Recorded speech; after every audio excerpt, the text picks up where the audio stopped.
Welcome everyone to this Flax Linen video from the Alliance for European Flax Linen and Hemp. We are pleased to present to you the evolution of European flax to its version 3.1. An update aimed at ensuring a clear and robust certification with more operational and agile auditing processes aligned with the expectations of markets, regulations, and certified companies.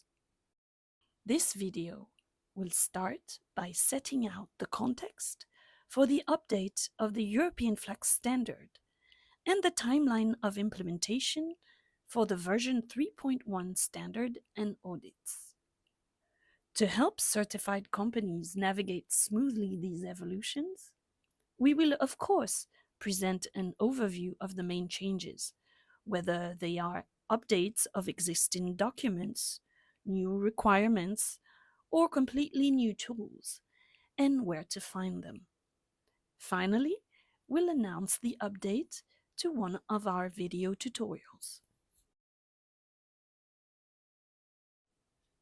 With the European Flax Standard, the Alliance offers consumers the guarantee of a premium flax fiber grown in Western Europe in terms of origin and traceability, bringing value to companies, brands, and consumers.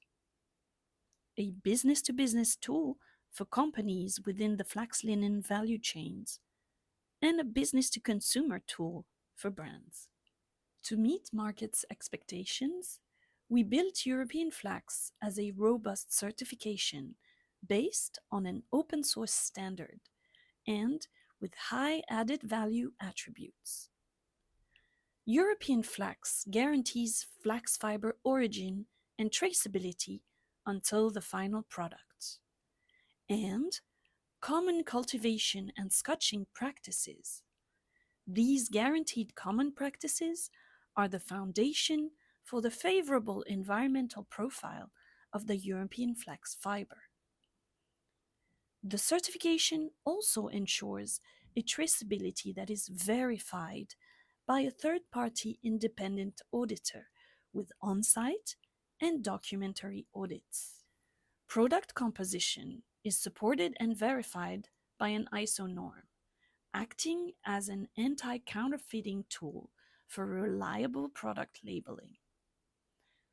But beyond that, European Flax builds on scientifically researched and proven attributes, on environmental impact data, such as the life cycle analysis of the European Flax Scotch fiber, and on the proven functional properties of linen, such as thermoregulation, for instance. Any company or brand using our certification knows that it can benefit from and claim these differentiating elements specific to the Western European fiber. The four-figure growth rates known by European Flax over the last 4 years confirm the value markets see in such attributes. European Flax has known an exponential growth across all steps of the supply chain worldwide. We are pleased to hopefully count you among the plus 1,200 companies certified to European Flax in 35 countries, bringing value to brands and their customers. Committed to continuous improvement, the Alliance for European Flax Linen and Hemp has reviewed and updated the European Flax Standard and tools at least every 5 years since its first publication in 2014. But to remain robust and relevant, in line with rising expectations of markets and consumers, and of fast-changing regulations, all standard systems need to adapt more regularly. It has become common best practice for standards to publish more frequent updates. And the latest version 3.1 of the European Flax Standard is in fact just that, an intermediate update inherent to the life of a certification, ensuring European Flax operates smoothly and remains relevant to the needs of certified companies, brands, and consumers.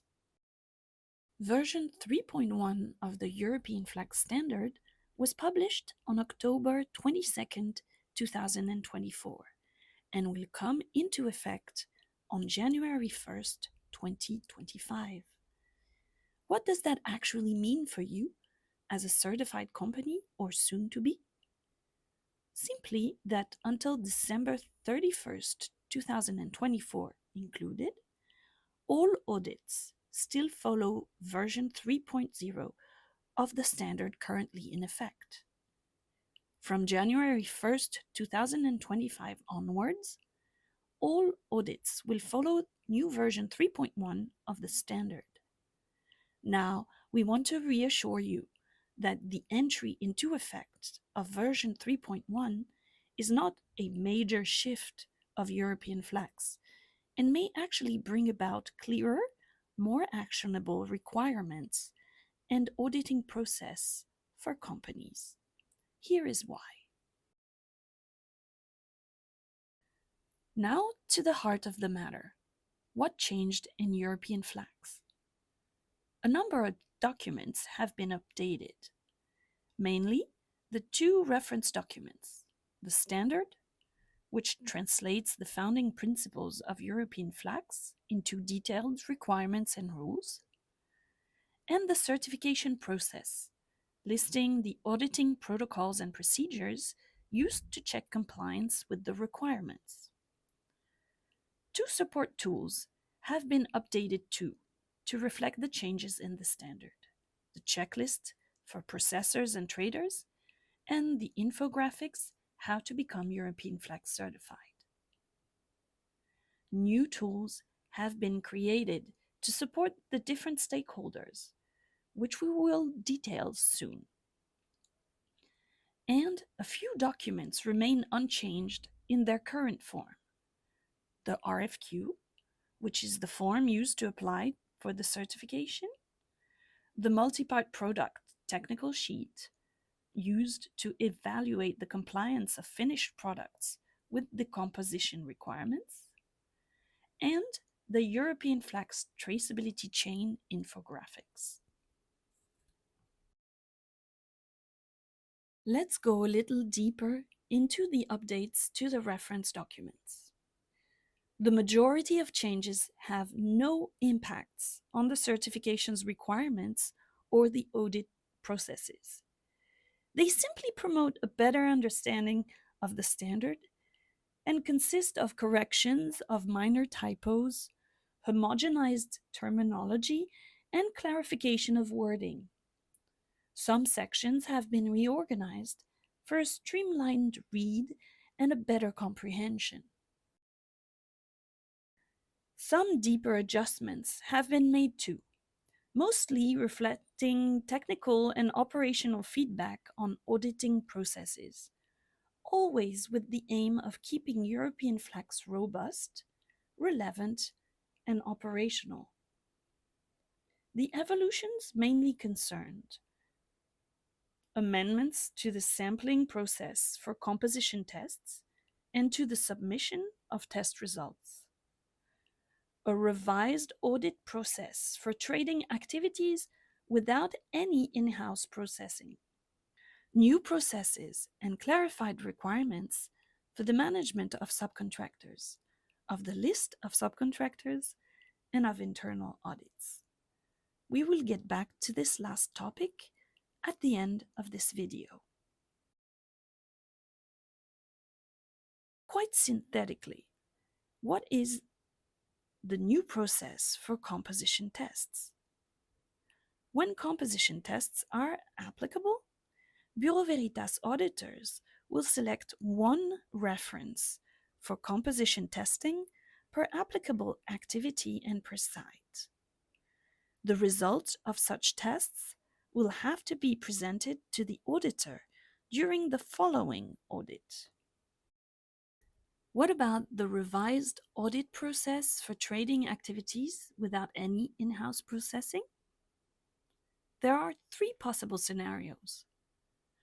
Sites involved only in trading will be audited only off-site through documentary audits, whether they take physical possession of certified materials or not.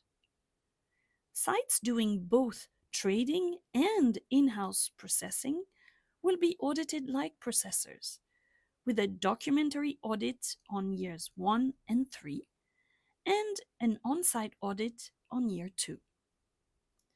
And for sites involved in trading but with processing activities that are entirely subcontracted, the contracting organization will be audited off-site only, while their processing subcontractors may be subject to on-site audits by Bureau Veritas, depending on their risk levels, which are detailed in the standard. We're always looking for ways to support certified companies throughout the life of their certification, be it with such videos, with tutorials, or other support tools. The launch of version 3.1 was an opportunity to offer you new tools to prepare for your audits and to navigate the recent evolutions. In European Flax, when using subcontractors to process your certified materials and products, these subcontractors must be checked for compliance with the requirements of the standard through internal audits. Internal audits are mandatory yearly audits of subcontractors, on-site or documentary, performed by the contracting organization. To guide you in conducting these yearly audits of your subcontractors, we have developed a tool, a guideline outlining the framework of verification and the related requirements in the standard. Because we know change can be overwhelming, that it takes up resources and energy, for each modified documents, we have identified and categorized for you the differences between version 3 and 3.1 into what we called change logs. This new tool gives you visibility on the modifications to all documents and on their potential level of impact. Changes have been classified as follows: cosmetic changes with no impact on rules and processes, only meant for an improved understanding, real evolutions of a requirement or new requirement, and remove requirement.